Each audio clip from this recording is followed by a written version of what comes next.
fekkoon ne seen doom la woon lañ ko defoon wala seen famille la xewee woon. am na comportement duñ ko am. man démb j'ai été sidéré et mi même wax naa gars yi ne. lii waruñ ko na partager ci groupe. man démb fii nii. waruñ ko partager ci groupe yenn informations yi nga xam ne c'est des informations choquantes qui à la limite mën na dem sax boo indi lu grave ci nit.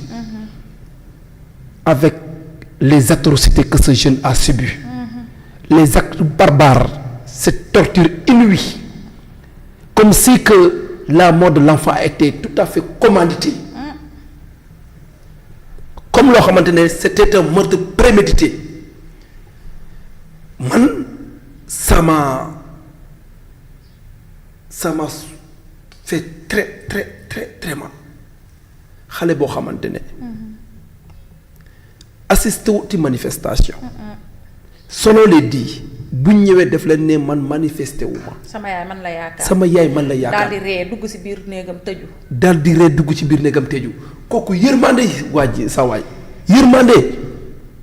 yërmande xanaa ñu def loolu duñ ay nit ndax amuñu ay rak est-ce que non man je me dis que est-ce que ñooy sax ay professionnels lañ ñu def loolu te boy bi.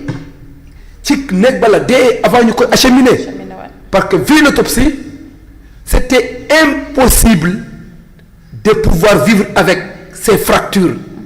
Et puis sa famille a dit que il n'était pas asthmatique amul woon benn mais feebar bu. loolu tax gars yi doon wax ne il était asthmatique. waaw même man loolu laa jàppoon. c'était de la man wax naa leen ne c'était de la pure manipulation même nga mën nga dem crise asthmatique mais du la yóbbu noonu. du la rey soo amee assistance bu gaaw rek mën nga ciy génni. parce que ñun aussi jàng nañ.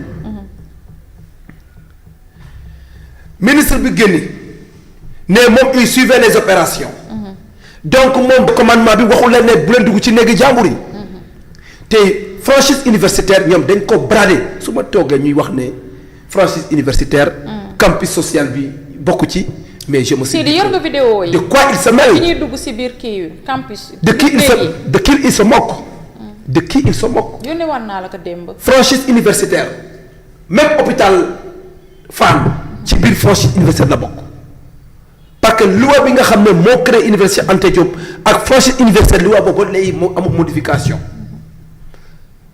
lu tax FASEG soo fa quitté ci ginnaaw soo fa jaaree directement ci ay kër ngay daanu. voilà. ci ay kër ngay daanu. donc tey je pense que toog fii di def la politique politicienne. di mel ce qui s'est passé aujourd'hui et Ousmane Sonko bu mu demee fee njaaga ñaaw. xam nga saf la mba daxoon lu mu wax ne ay politiciens ñu nekk seen ginnaaw c'est faux amul. c'est archi faux benn politicien ne ko ci ginnaaw kenn yéen a bañ a fay seen bourse ku wax ne bourse fay nañ ko waxoo dëgg. je défie quiconque c'est pas vrai arrêtez de la manipulation yéen waa PASTEF bàyyi leen li ngeen di def délit de la responsabilité bàyyi leen seen wax yu daanu sar yi ngeen nekk ci biir Sénégal. Sénégalais yi kenn mënatu leen manipuler. amu leen gàcce amu leen rusekaay parce que su ngeen amoon gàcce am lu ngeen di rus le minimum de scrupule da ngeen rus di wax ne problème bourse amul c'est faux mais loolu sax wax ko c'est ridicule bourse cumul de bourse mooy joxe rappel ay rappel ngeen amel étudiants yi rappel ay mois non payés la ay mois non payés moom mooy rappel ak trousseau soo waxee ne trousseau du bourse nangu naa mais les mois non payés mooy rappel. rappel yooyu noonu moom moo tax booy di kaas te booy kaasu ñu ne duñ def réforme waaye nee nañu balaa nga dégg réforme il faut ngeen fay leen seen bourse. mais ça a été clôturé mais arrêtez Pastef ngir yàlla rasul respecter la conscience des Sénégalais lu tax du ngeen respecter Sénégalais yi lu tax yéen amu leen ruseekaay mën a rus au le minimum nit ñi ngeen toog di récolter des yoo xamante ne ñépp xam nañ ne dara taxawu ci. mais c'est honteux tey soo bëggee jël événement 2021 ça c'est la révolution de Sweet Beauté hein. La révolution de Sweet Beauté a abouti à la mort de ces gens hein. Et que ça c'est pas la révolution de Sweet Beauté ça c'est un problème sérieux c'est une question de survie des étudiants. Vous n'avez pas honte de voir vos enfants manger des étudiants, manger pour demander de la nourriture, manger ma am gàcce nag ñuy woo benn daam bu Thierno Alassane Sall ne parce que jàpp nañu étudiants yi. ma ne man de barke su ma amoon ay milliards. représentante des man de moo tey. de la République dama ne moo tey jàppale étudiants yi. ñoom yéen su ngeen amul empathie su ngeen amul allocentrisme su ngeen amul yërmande ci xale yi ñu ku leen di jàppale ñun am nañ yërmande jàppale suñuy rakk ak suñu doom ak suñu njaboot. ñun ñoo moo tey man su ma amul xaalis dama koy def. mu leen di neex mu leen di naqar dama koy def.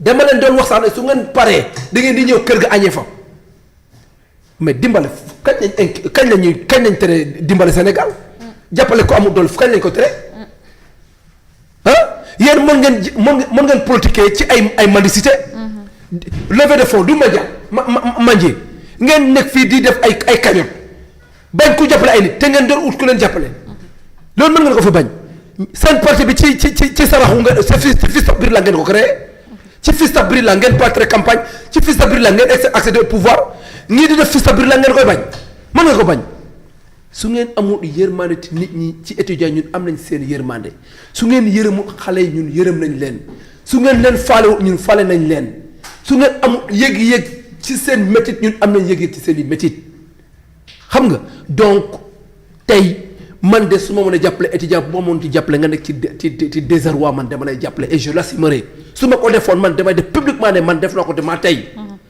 lu ci am ma assumer yeneen yéen ba duñ jàppale nit ñi. d'accord ngeen toog fii di wax ne ay étudiants nit ñoo nekk seen ginnaaw parce que vous avez échoué et vous ne voulez pas assumer votre échec à chaque fois c'est comme ça le Pastef délit de la responsabilité vous n'assumez jamais très bien vos responsabilités li am nag su ma toogee Touré di may wax ne ay mort ay 2024 ay 2021 2022 23 yéen a ñàkk lu ngeen rus yéen a ñàkk kersa yéen a ñàkk gàcce xale bu góor ak xale bu jigéen am problème ngeen ne ñëw leen xeexal ma